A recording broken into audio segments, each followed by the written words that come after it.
بخاری شریف میں قبیلہ غامدیہ کی اس عورت کا تذکرہ موجود ہے جو خود آئی تھی، کوئی گرفتار کر کے نہیں لایا تھا، از خود آئی۔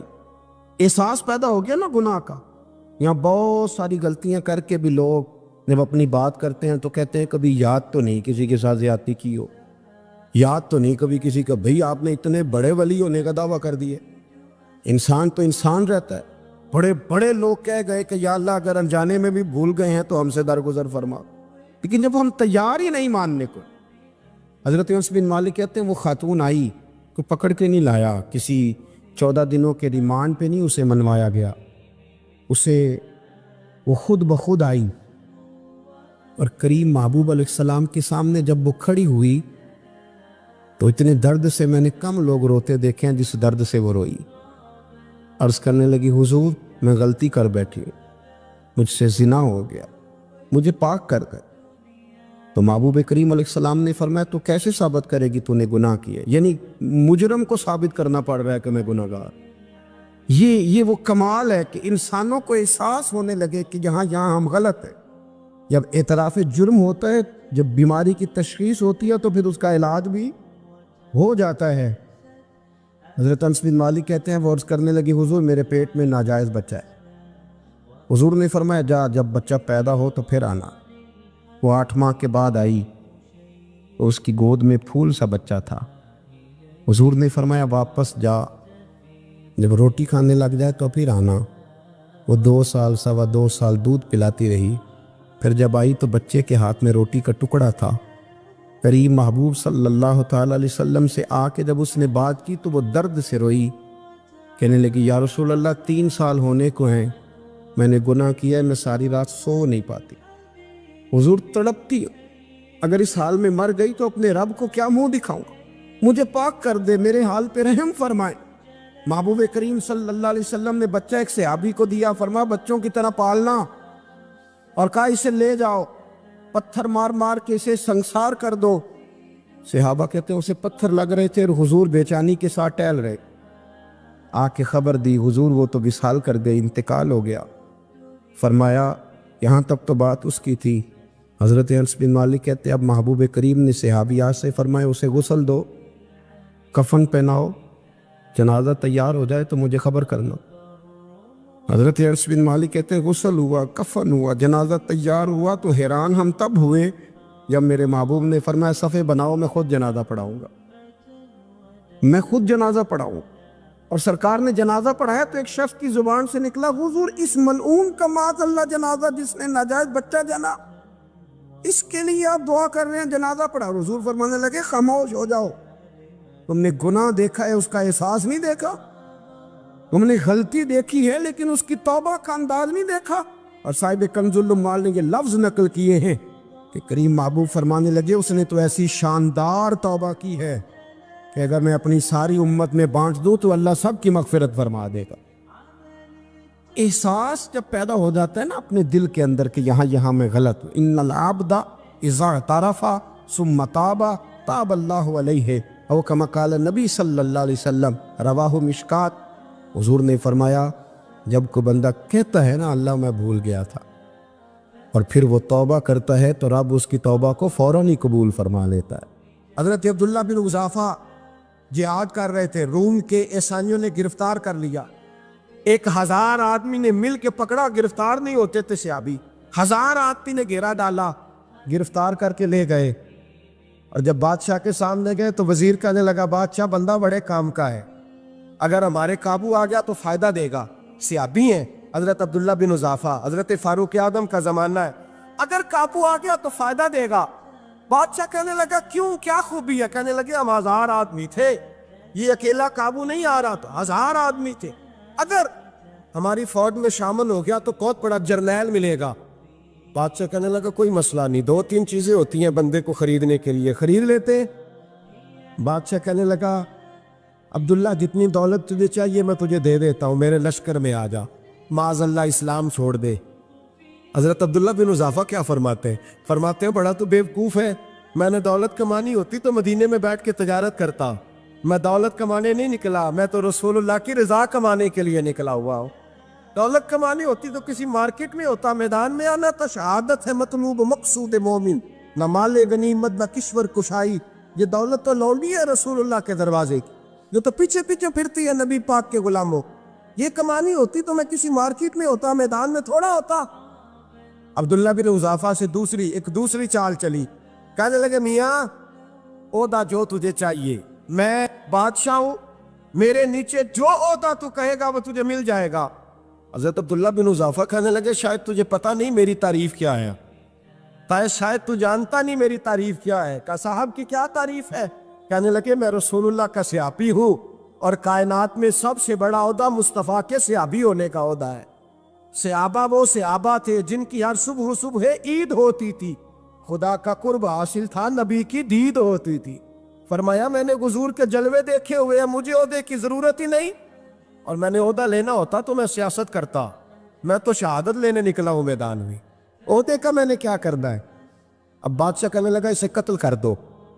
وزیر کہنے لگا نہیں، ایک بات اور ہے، مجھے ایک چال اور چلنے دو۔ کہا وہ کیا؟ کہنے لگے میری بیٹی بڑی خوبصورت ہے، مجھے موقع دو اپنی بیٹی کو سجا بنا کے، وہ جوان جس کی جوانی اتنی بڑی ہے کہ 1000 آدمی مقابلے میں کھڑا نہیں ہوتا، اس جوان کے کمرے میں رات کی تنہائی میں بنا سوار کے بی بی کو بھیجا۔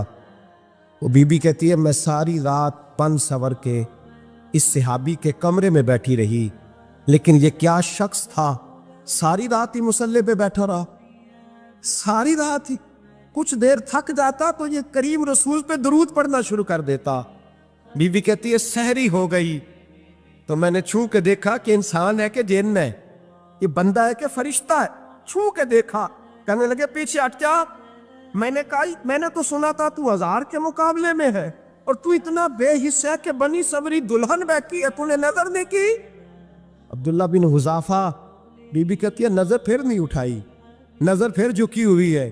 کہنے لگے بی بی میں مجبور ہوں، اب میرے اوپر کوئی حسن نہیں چلتا، میں نے جلوائے بدوہا کا دیدار کیا ہوا ہے، اب میری نگاہوں میں جچتا نہیں کوئی، اس لیے کہ جیسے میرے سرکار ہے ایسا نہیں کوئی، کبھی بھی اب نہیں کسی کا میرے اوپر جادو چلتا۔ میں نے مصطفیٰ کو اور کہا ذرا پیچھے ہٹ کے بیٹھ، مجھے میرے رسول نے غیر محرم سے بچنے کا حکم دیا ہے، ذرا پیچھے ہٹ کے بیٹھ۔ سحری کا وقت تھا تو بی بی کہتی ہے اس نوجوان کے جملے میرا سینہ چیر گئے، کلیجہ پھٹ گیا، چیخ نکلی، میں کفر کے عالم میں روئی۔ میں نے کہا مجھے بتا تو صحیح، آخر یہ جذبہ کہاں سے ملتا ہے؟ آخر یہ روشنی تو میں نے دیکھی نہیں، کہاں سے آتی ہے؟ ایک میرا باپ ہے جو بنا سور کے مجھے تیرے کمرے میں چھوڑ گیا، بتلا یہ کہاں سے کیف آتے ہیں؟ عبداللہ بن حذافہ کہنے لگے اگر کیف لینا ہے تو بھی میرے مصطفیٰ کا کلمہ پڑھ جا، آ جا دروازے رسول پہ جھک جا، مل جائے گا۔ سویرے دروازے پہ باپ آیا بیٹی سے رزلٹ لینے، دروازہ کھولا تو بیٹی نقاب پہنے باہر آئی۔ باپ کہنے لگا کیا بلا؟ کہنے لگی پیچھے ہٹا، تو غیر محرم ہے، کافر ہے، میں مسلمان ہوں۔ اس نے کہا کیا ہوا؟ کہنے لگی تیرے جیسے کو باپ کہوں، تیرے جیسے کو جو مجھے استعمال کر رہا تھا؟ میں تجھے باپ نہیں مانتی، میں اب رسول والی ہو گئی، میں حضرت فاطمہ کی کنیزہ ہو گئی، میں اب نبی کریم کی خادمہ ہوں، خبردار میرے قریب نہ آنا۔ یہ داؤ بھی ناکام ہوا۔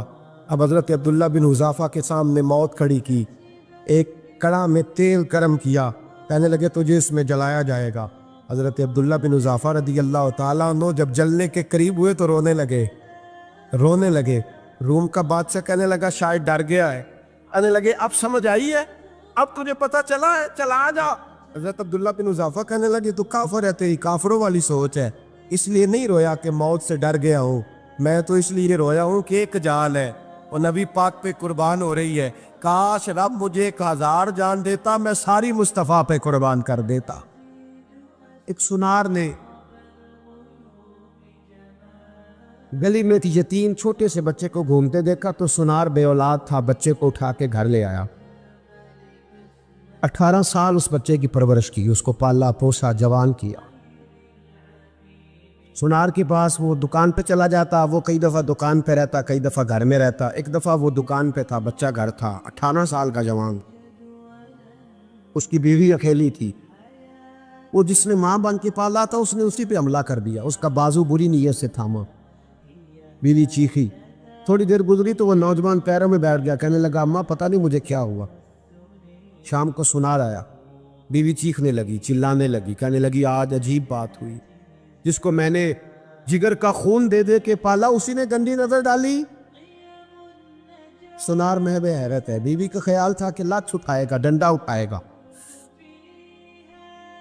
نوجوان کو مارے گا، لیکن وہ رونے لگ گیا۔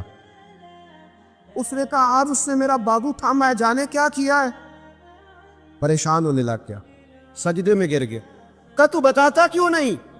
تو وہ سنار کہنے لگا اس کی غلطی نہیں، 18 سال کے بعد آج مجھ پر بھی شیطان سوار ہوا تھا۔ ایک عورت آئی تھی، وہ اپنے بازوؤں میں چوڑیاں پہننا چاہتی تھی تو میں نے بھی گندی نظر سے ہاتھ ڈالا تھا، رب کریم نے مجھے فوراً اس کی سزا دی۔ جن کے گھروں میں بیٹیاں ہوتی ہیں ان کی نظریں گندی نہیں ہوتی، جو بیٹیوں کے باپ ہوتے ہیں، جو بہنوں کے بھائی ہوتے ہیں، ان کی نظریں گندی۔ اور اگر تو ٹیلی فون کرتا ہے، تو کسی عورت کے ساتھ تعلق رکھتا ہے تو یہ بات لکھ لے، امام فخر الدین رازی 1، علامہ اسماعیل حقی 2، ملا جلال الدین رومی 3، امام خازن 4، امام جلال الدین سیوطی 5 حدیث کے استاد اور محدث لکھتے ہیں کہ اگر تو کسی پر گندی نظر ڈالے گا تو تیرا گھر بچ سکتا، یاد رکھ نہیں بچے، اس لیے کہ تیری نظر ہے، کسی کی بیٹی کو بیٹی سمجھ تاکہ تیری بچی کا پردہ قائم رہے، کسی کی بہن کو، یہ کیا بات ہوئی کہ تو جتنا مرضی گند معاشرے میں پھیلاتا رہے تیرا گھر بچا رہے، یہ کیسے ہو سکتا ہے؟ فَإِنَّ لَهُ مَعِيشَةً ضَنْكَ، اللہ فرماتے ہیں زندگی تنگ ہو جائے گی تیرے لیے مشکل، تو ڈھونڈتا پھرے گا کہ میں مرنے کو جگہ تلاش کروں۔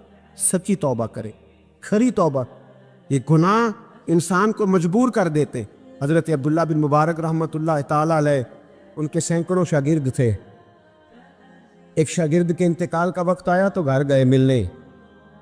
آپ کہتے ہیں میں نے زور لگا لیا پر اس کی زبان پر کلمہ جاری نہیں ہوا۔ میں اسے کہتا کلمہ پڑھ پر اس کی زبان پر جاری۔ اللہ اکبر، بہت بڑی نعمت ہے، دعا فرمائیں اللہ ایمان کی موت عطا فرما، ایمان کی موت دے اللہ کریم، ایمان کی موت دے۔